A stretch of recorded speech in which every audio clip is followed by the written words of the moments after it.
Forced to work from home by your employer? Laid off or feeling depressed at home? Do you want to make money working from anywhere? We'll show you how to do it from your couch. It's time for another episode of the Work From Home Show. Coming to you from their homes in Austin, Texas and Tampa, Florida, here are your hosts, Adam and Naresh. Hey everybody, welcome to the Work From Home Show. I'm Naresh Fissel with Adam Schrader. Shout out to all our homies, homeboys, homegirls, home trans, all the work from homers out there. Today we have Mike Knoop on the show. He's a co-founder and president of Zapier. Zapier is a technology software integration that I currently use. Adam, you currently use it too, whether you know it or not. Oh, I know it. And I thought it would be worthwhile because Zapier has done extremely well. They've grown tremendously. They're now tons and tons of customers and clients. They provide tech solutions for online companies. And so I want Mike to talk a little bit more about who they are, what they do, why it's beneficial to use Zapier if you're a work from home company or if you've asked your employees to start working from home, and just learn a little bit more about it. So without further ado, Mike Knoop, welcome to the Work From Home Show. Yeah, thank you, Naresh. Thank you for inviting me on. Super excited to talk all things Zapier and remote work. Yeah, well, I want to first start with I laid out why I got you on, but I also said that I use Zapier and Adam uses it as well. So we do use it. We integrate it with Infusionsoft, which is now owned by Keep.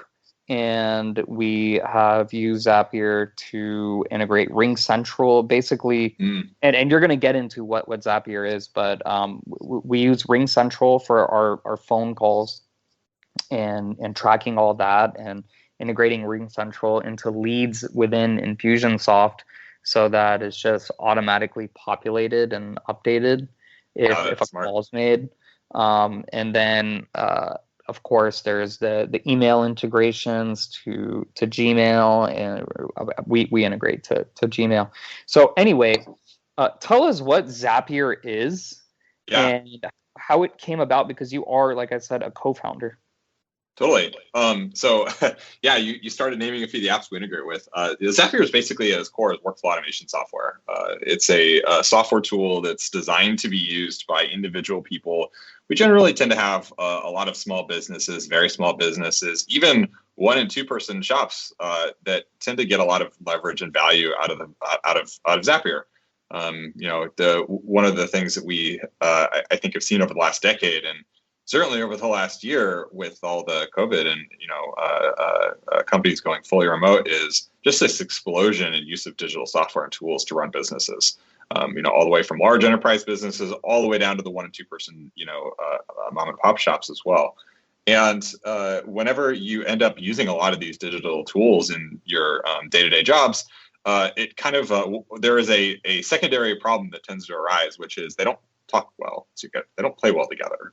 There really tend to be data silos, and frequently when you're running a business, you kind of need to set up processes, workflow, automations that move data between these different tools in order to run your business.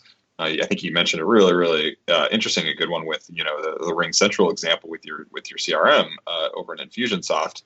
That's a really common thing we hear, especially for shops like yourself, where you can kind of use Zapier to augment yourself a little bit and be able to get more things done than you normally would have been capable of doing, because you don't want to hire, you don't have the maybe engineering coding skill set to be able to go build these things yourself. It's really designed as a tool for anybody to be able, any kind of knowledge worker to be able to use and get value out of. And I know you mentioned a couple of apps specifically there. But I think one of the unique things about Zapier is we support over 3,000 integrations and apps on our platform. So no matter what software, no matter what apps we probably talk about today on this call, you can trust that Zapier likely supports and integrates with the specific tools that the listener probably are using for your own businesses. Nice. Now, before we go a little deeper into the automation stuff, I want to ask you, back before the pandemic started, you wrote an article that said you fired yourself 5 times at Zapier. Can you talk a little bit about the the change of roles and just the progression of the company? I'm assuming it kind of started with you and two friends, and were y'all working from home at the time? Yeah, we were. So Zapier, we got started about a decade ago. At the time, Brian and Wade were my two co-founders, and I was a full-time student at the time. And Zapier, we got started a startup weekend back out of Columbia, Missouri in 2011. And up until that point, Zapier was a nights and weekends idea. And then we got together that startup weekend, which is really what brought the three of us together for the first time to work on this thing. The typical story, if you're not familiar with startup weekends, it's essentially like a hackathon. But the typical story of hackathons is, Monday morning, everyone wakes up and goes back to their day job. And I think the key difference for us was we kept working on Zapier. We quickly turned it into a 5 p.m. till 1 or 2 a.m. thing on a very consistent, regular basis. And we were working from Wi-Fi connections or apartments or for me from campus. Like it was very flexible in how we initially worked together. And so that kind of got that DNA and comfort, operating in a asynchronous way got encoded, I think, pretty deeply in the original founding team. And then when Zapier got accepted into Y Combinator, a startup accelerator out in the Bay Area, that moved us from Missouri to California in 2012. And that was for a 3-month period, that was the one and only time the entire company of Zapier has ever been under one roof together for that summer. And after that summer, we had launched Zapier. We started to get a lot of evidence and traction around users using Zapier, and we needed help to start scaling the company. Brian, Wade, and I were waking up every day and answering support tickets until noon, which really cut into our ability to actually make the product better, to reduce those support volume tickets coming in the first place. And we didn't have any network in the Bay Area, and I was back and forth between Missouri and California. My girlfriend and my wife at the time was finishing law school, and we had this critical decision of who are we going to hire, where are we going to try and hire them, and we kind of looked back on our history of working before YC and said, let's give this remote thing a try. And not too long, probably 5 or 10 people in, we realized this isn't just an experiment anymore. All things were going great. Like our customers were growing, revenue was growing, our team was happy. And we realized this is actually like a better way to work, not just an alternative. And we really leaned into it from there and have scaled the company fully remote ever since. Your founding team, did you guys meet at Missouri Columbia College, or how did you get together? Yeah, interesting. So we all three of us have a slightly different way of meeting. So Wade and Brian met playing in a jazz combo band in college, both heavily musicians. I'm the least musically inclined of the three of us. So that was not how I met. I met Brian through essentially through Hacker News. There was an individual who created a little project that you could put your location on a map. And, this is probably 2009-10 era when, Hacker News was much, much smaller. And there was only one other person in the entire state of Missouri. And I was like, they're probably in one of the big cities, either St. Louis or Kansas City. And it was actually in Columbia, the small college town. And I was like, who is this guy? I got to meet him.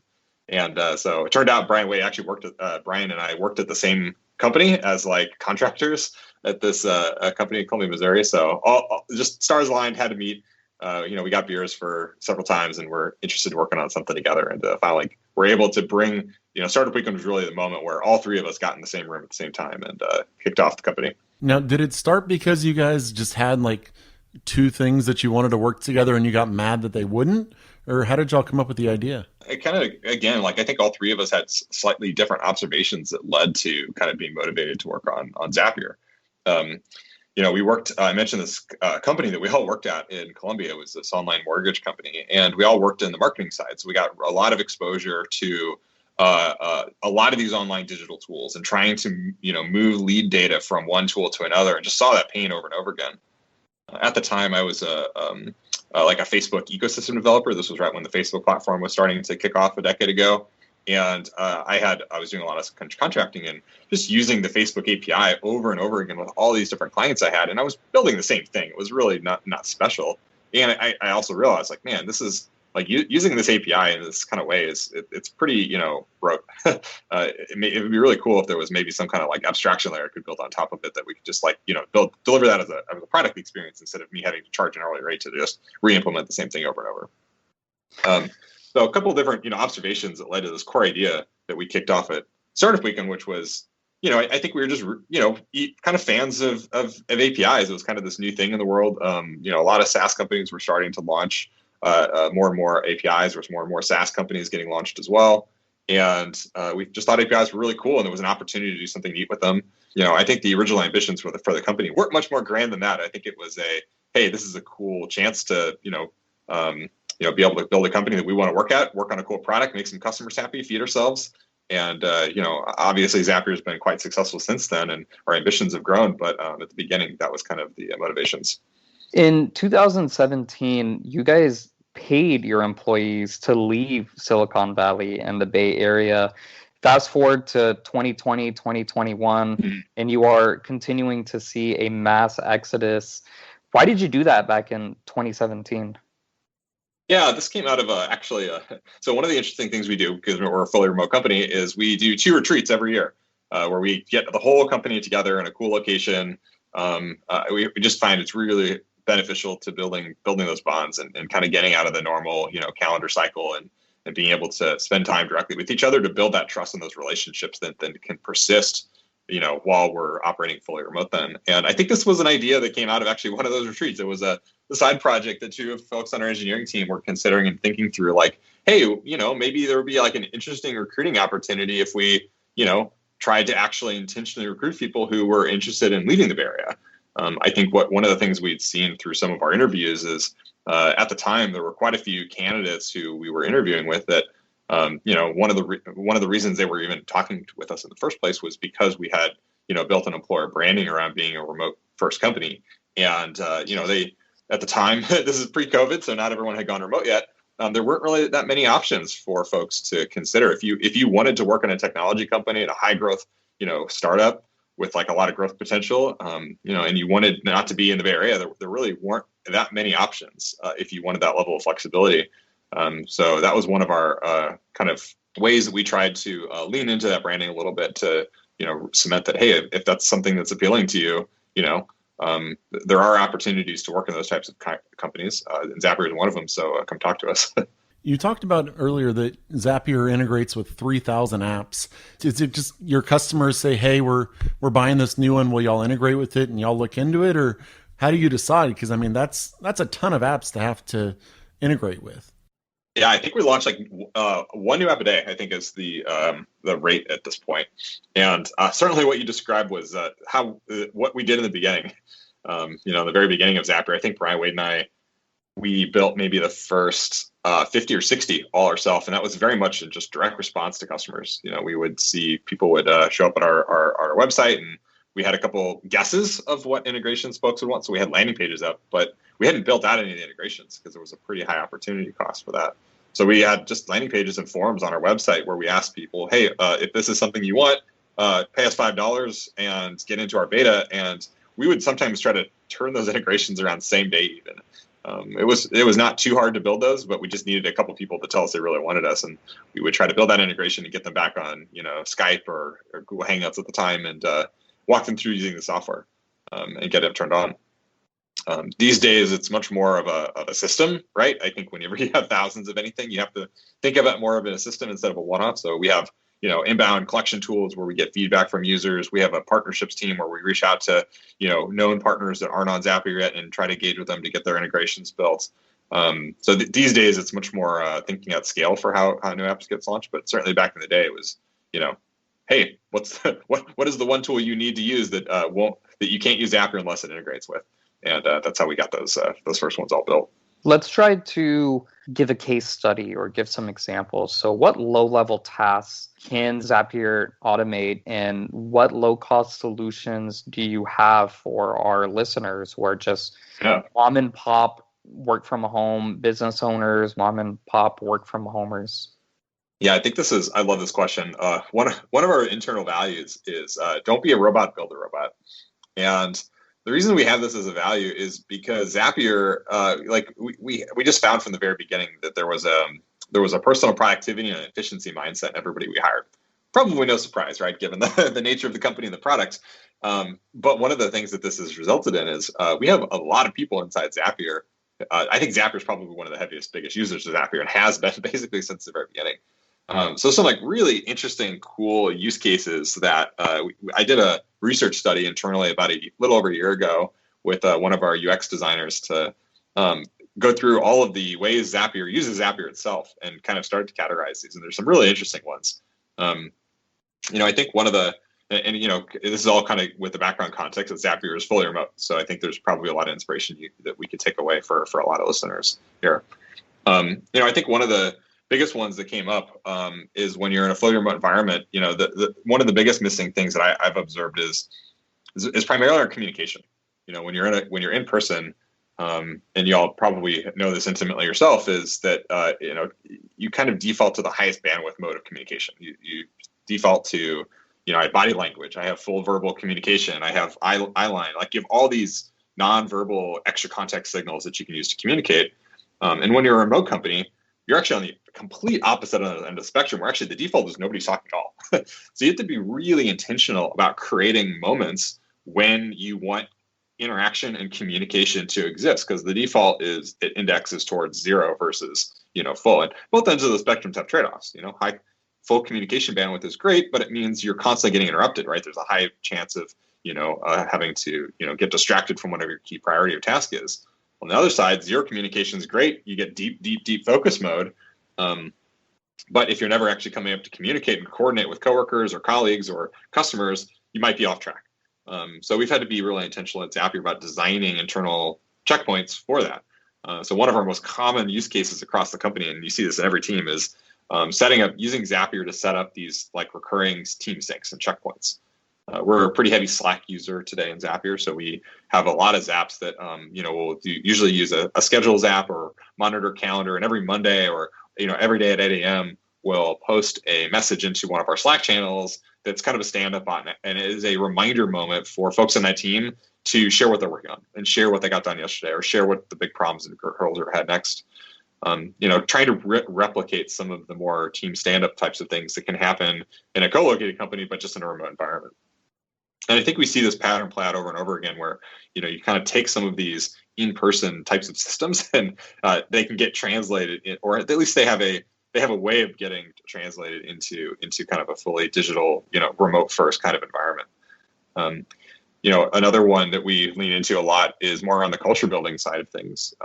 Similarly, I mentioned we do 2 company retreats a year to build culture and team bonds, but we also do some things in between. We have a lot of teams who use Zapier for setting up like lunch and learns. We have dedicated channels and email threads inside Zapier where we will automatically try to select 2 folks from the company and randomly pair them together and suggest that they have a 30-minute lunch and learn with each other.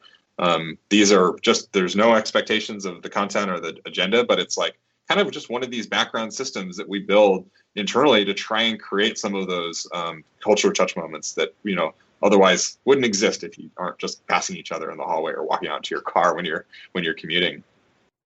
Zapier also gets used for I think a lot of other types of use cases that aren't necessarily for just remote companies.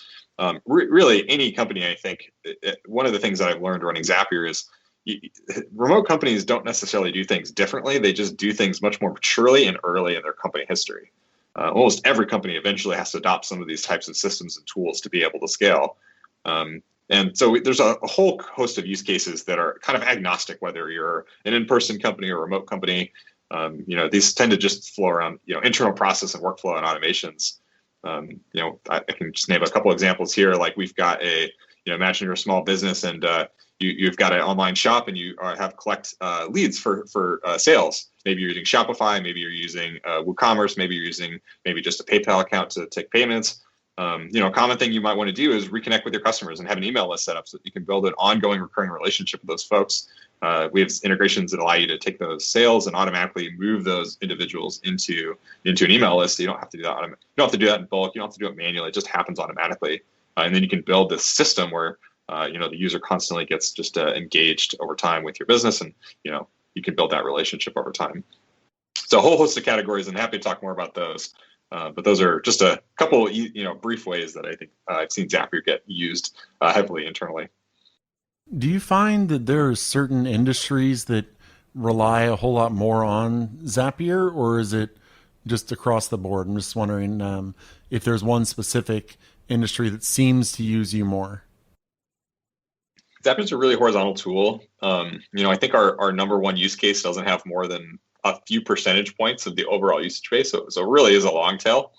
That said, I think we do see aggregations of types of, use cases. I think you look at things in marketing automation, sales automation, support automation, really anybody who might have like an operations title is we found generally has a pretty high propensity to be able to be successful with Zapier, because the types of work that they are typically doing aligns pretty heavily with the value proposition of what Zapier is capable of delivering, which is helping automate a lot of the rote and routine automations and operations that a small business frequently runs into. But beyond that, we get used almost in every industry, every vertical. That almost anyone can find a use case for Zapier. But those are some of the ones that have found maybe the most amount of value in Zapier. What are some common misconceptions that people have about your company that you feel like should be cleared up before they, look at using your company? Yeah, I think there's probably, a couple things, and I'll talk about one just really broadly about the space that I think we're in, and then one maybe more specifically about the company.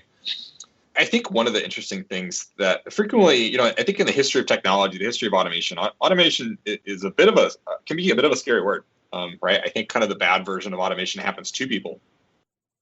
And, our mission and what we've worked on for the last decade has been, how do we take this emerging automation technology and put it to work for people, individual people?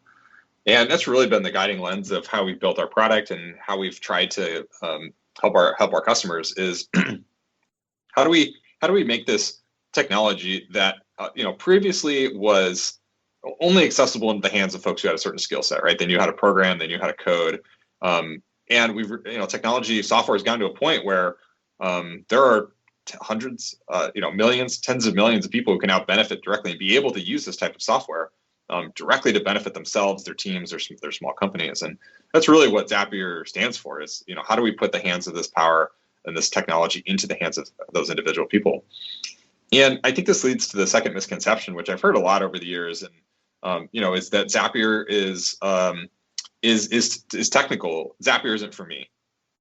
And we strive to make Zapier a tool and a software experience that any knowledge worker can use. Now, I definitely think that there's a lot of improvements and room we have to improve it and make it better. That's something we just constantly are obsessed with internally around how do we make Zapier easier and more accessible for more people to be able to use it. But we really have tried to build Zapier, and our goal and mission and ambitions are to make Zapier the software something that anybody can get value out of, even if they aren't a programmer, even if they're not a coder, even if they're not technical. We want Zapier to be easy enough to use, as if you were just choosing a piece of software, any other kind of digital tool that you might use in order to improve your business or improve your team. Mike Knoop, thank you so much for joining us on the Work From Home Show. You're the co-founder and president of Zapier. The website is zapier.com. Your personal website is mikeknoop.com. That's KNOOP.com, mikeknoop.com. Any final thoughts you want to share with our listeners, or anything else you want to promote? If you didn't hear a use case today that matches one of the things that you got excited about or resonate, I would still encourage you to come to our website. We have and check out potentially our blog. We have hundreds of different in-depth tutorials, pieces of productivity content, writing around how folks can get value and leverage out of automation and technology, even if it's independent of Zapier. Just how do you be more proficient, both in a remote company as any kind of company. Even if you didn't hear something today, a use case that particularly resonated with you, I'd encourage you to check that out. I think you might be able to discover and learn a lot, even if the product today doesn't sound like something that you might be able to get value out of. Mike Knoop, thank you so much for joining us on the Work From Home Show. To all our listeners, check us out at workfromhomeshow.com. That's www.workfromhomeshow.com. If you have any questions, email us, hello@workfromhomeshow.com. Like us on social media. We are everywhere. Leave us a review on whatever podcasting platform you use to listen to us. And until next week, keep on working from home.